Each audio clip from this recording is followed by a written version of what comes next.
สุขสบายดีพี่น้องวันนี้มีงามแนมดีเนาะบุญฮอดก็ถึงได้มาฮอดมาไหวมาขอพรอยู่ที่องค์พระธาตุโพนนะพี่น้องเนาะแต่แมวกำลังเตรียมหาดอกไม้ทูบเทียนเพื่อไว้สักการะบูชาเนาะบรรยากาศบ่ตามน้องเล่าจอมคำน้องยังบรรดาชาวพุทธหรือว่าบรรดาชาวบ้านทั้งสองคนมาขอพรดูที่อยากโพนแล้วพี่น้องกันมันติดเนาะแห่งหลายคน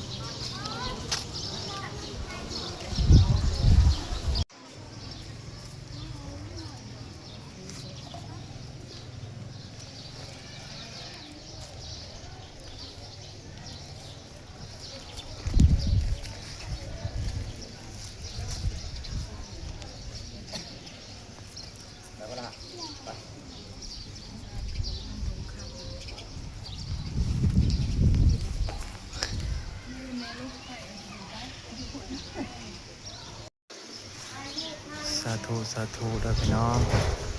วันนี้เอาบุญมาฝากอยู่ที่พระธาตุโพนเนาะเมืองไส้ผู้ทองในสวรรณเขตองค์พระธาตุโพนนั้นเป็นพระธาตุที่เก่าแก่นะครับเป็นองค์พระธาตุที่ศักดิ์สิทธิ์ที่บรรดาชาวเมืองสวรรณเขตหรือทั่วประเทศให้ความเคารพและศรัทธาเนาะ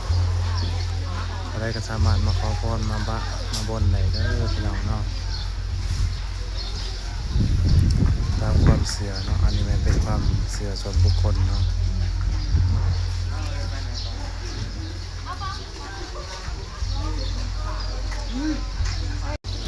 อันนี้ก็ได้มาบนเป็นที่เรียบร้อยแล้วเนาะพี่น้องเนาะได้เวลาหน้าที่กลับแล้วเนาะกลับแล้วเวลาเดินทางประมาณชั่วโมงหนึ่งเนาะคอยขี่รถมาจากสวรรค์มาเขตมาเนาะมีเงินแจกแจกงานโปรดเจ้าป่าไปเนี่ย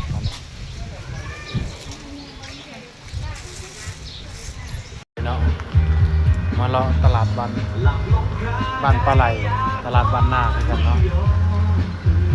คอนฮอนทางแวเขาพระธาตุโพนเนาะ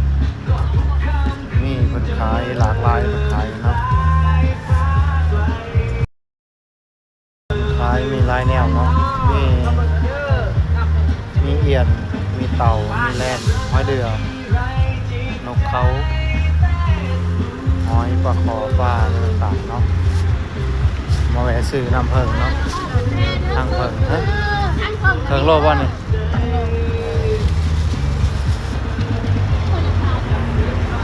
บ้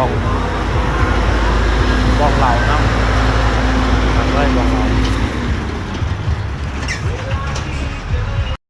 อันนี้เขาก็มาฮอดหลัก35เนาะอยู่อเมซอนแวะเติมน้ำมันรถเนาะมาแวะบางป่ามงามปลาครับมองจุ้ยเนาะขนาดเนาะมองจุ้ยงามเลยเนาะน้ำไหลนี่เปรียบเสมือนกระแสเงินไหลเวียนนี่เนาะ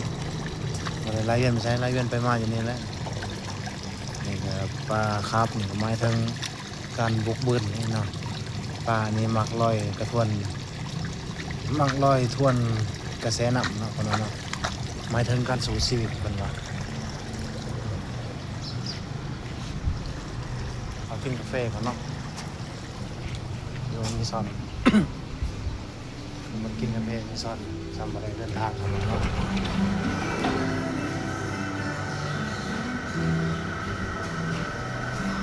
ต้นบาห้ามวักทิพย์เขาก็ทำน้ำเนาะ